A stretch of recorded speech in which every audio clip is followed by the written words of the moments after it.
In this video, we'll look at the graphs of sine and cosine and the relationship between period and amplitude and those graphs.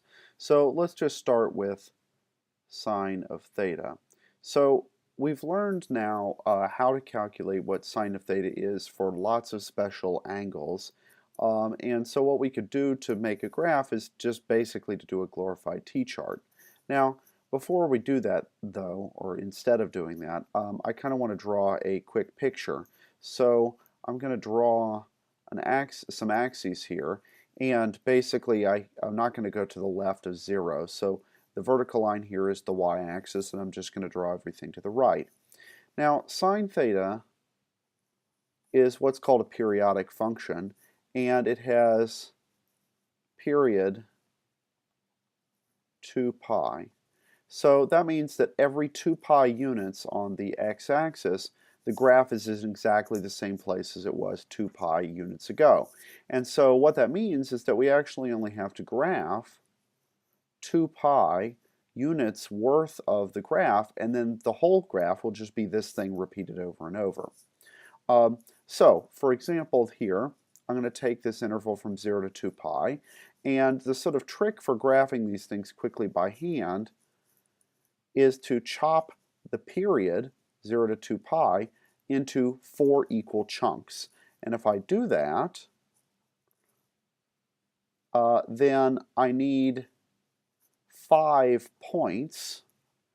0, 2 pi are the ends, and then there are 4 chunks, means I need 5 numbers here. And I've equally spaced them, so it's perhaps not too big of a surprise that I get pi halves pi, 3 pi halves, as the intermediate numbers between 0 and 2 pi. Okay, now if I plug each of these into the sine function, then what do I get? Well, we know that sine of 0 is 0. I also know that sine of 2 pi must be 0 because it's a periodic function.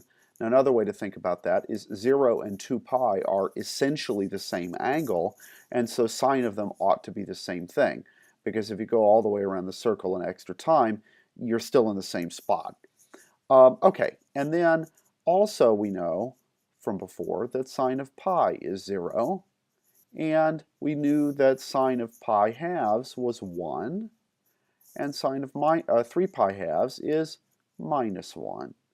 And so if we connect the dots and make it a little bit curvy, we get something that looks a little bit like that. And then the total graph of this thing would just be this single wave repeated over and over and over again. So look in the book. Their pictures are much better than mine here, but this basically gets the idea. Okay, now one other important piece here is the idea of the amplitude. So in this case, the amplitude is 1 unit because sort of the center line here is at 0, and the maximum distance that we ever get away from that is 1 unit above or 1 unit below. And so the amplitude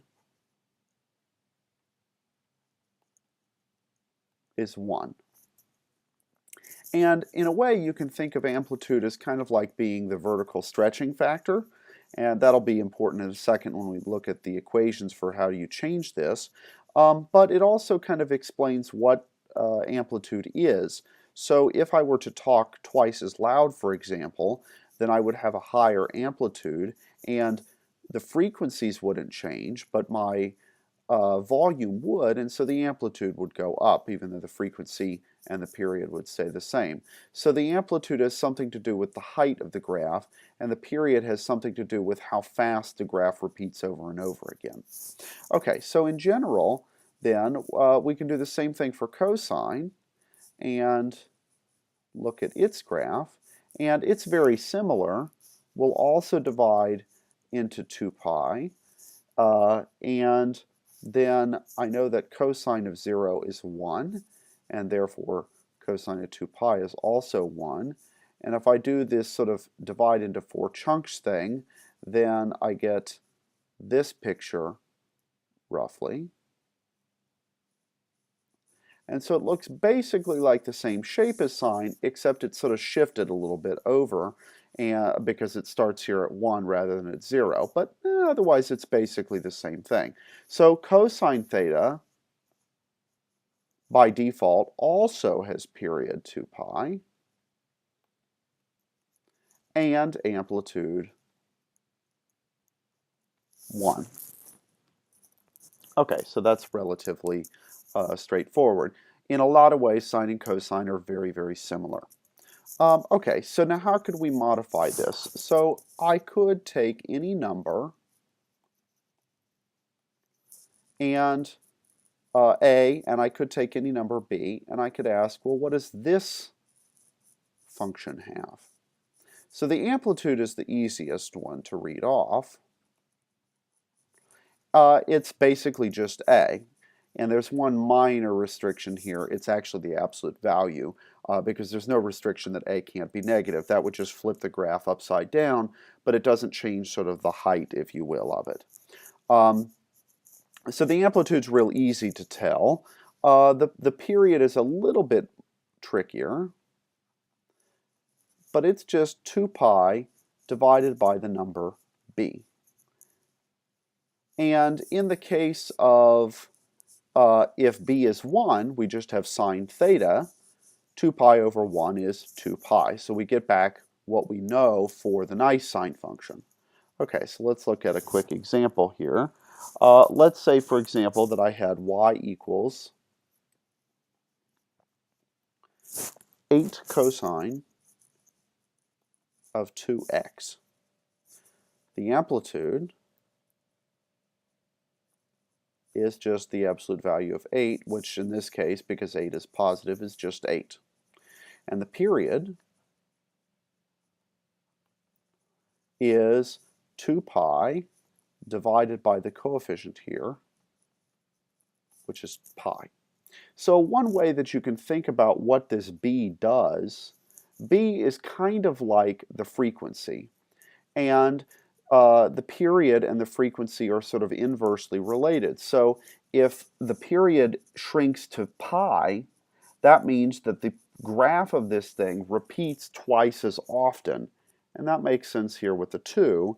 It sort of is twice as fast of a wave.